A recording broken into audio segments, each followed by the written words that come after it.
So, what are some strategies to reduce our solid waste, to cut our solid waste? There are lots of ways we can do it.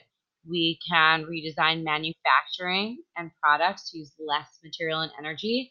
Like if you think about your Poland Springs water bottle, they were not always so easy to crunch. They were a lot thicker, and so they actually made that change to use less plastic. So that is one way to reduce solid waste. Of course, you should use your reusable water bottle to reduce even more waste, but that's another story, right? Develop products that are easy to repair, to reuse, so to make things to last as opposed to, making things break down or allowing to have your material break down so that people have to buy new stuff. So always try and fix something if it's broken. um, Eliminate or reduce unnecessary packaging. Packaging and stuff drives me bananas. Like if you think about it, if you open a box, how much of it is the product and how much of it is just space. So it's unnecessary. You can use a fee per bag waste collection system. If I charged you for how much trash you're throwing out, you would be a lot more careful about what you're throwing out. Establish a cradle to grave responsibility. So when industry is manufacturing something, they need to come up with a plan not only how to manufacture it, but then how to take care of it when the product is done. So cradle to grave, from birth to death for product. And possibly restructure urban transportation systems to cut down on waste. So, looking at the way that people use their public transportation and how they throw their waste there. If you've ever been in a New York subway, you'll know what I'm talking about. So we can reduce waste at the source. Products designed and manufactured in ways that decrease the volume of solid waste, or dematerialization. So looking at a decrease in the size and weight of the product as a result of technological improvement. So, as technology gets better, things can get smaller. And so, an example of that, right? If you look at, you know, um, from what it used to look like to have to listen to music all the way through the ages, right? Things are getting smaller and smaller as technology improves. The Discman or Walkman, that's my time. A Discman, also my time, right? Looking through the first MP3 player, the first generation iPod, and actually even this is antiquated with 2006 and iPhone. So things just keep getting better and things can keep getting smaller. So to reuse, you can clean something and reuse it over and over again, like straws or water bottles, um, your shopping bags.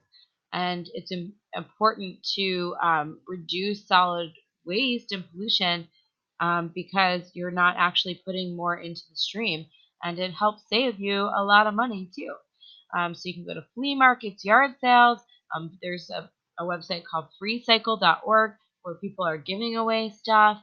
You can buy rechargeable batteries, use reusable water bottles. And so the downside in developing countries is that the salvaging forces, these garbage pickers, are actually exposed to a lot of toxins because in trying to reuse products, um, and they're recovering them from the garbage and they're exposed to a lot of harmful chemicals. Um, Reusing products, we used to reuse glass beverage containers. So if you've ever been to another country, I know like in Mexico or, in a lot of Central America, Central American countries, you have these glass bottles for Coca-Cola and they get reused over and over and over again. The heavier glass costs more, but when you give them back, they can be refilled. And so Japan actually reuses almost all the bottles that are there. So types of recycling, you have pre-consumer and post-consumer. So in pre-consumer waste that can be recycled is stuff that's happening through industry Whereas in post-consumer waste, it's the waste that we're, once we're using a product and then, you know, using outside of that industry itself. And so you can have closed loop recycling. So materials are recycled into the same type. So aluminum cans and paper can be made into new aluminum cans and paper. Whereas secondary recycling is that materials can be converted into other products. So like I talked about the tires getting shredded for playground usage. A lot of things you'll see like things are made from recycled plastic that weren't that weren't what they were before. So whether it's water bottles into plates and dishes, however it may go, is secondary.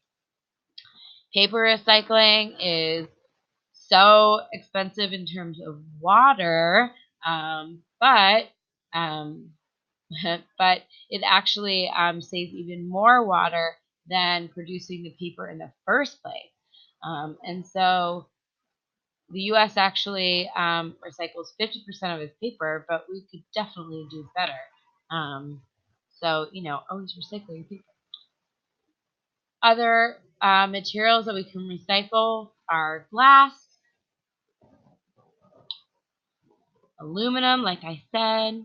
A can from a recycled aluminum can cost a lot less than making a brand new one for the industry, so it's actually economically viable. But now with China not buying our goods,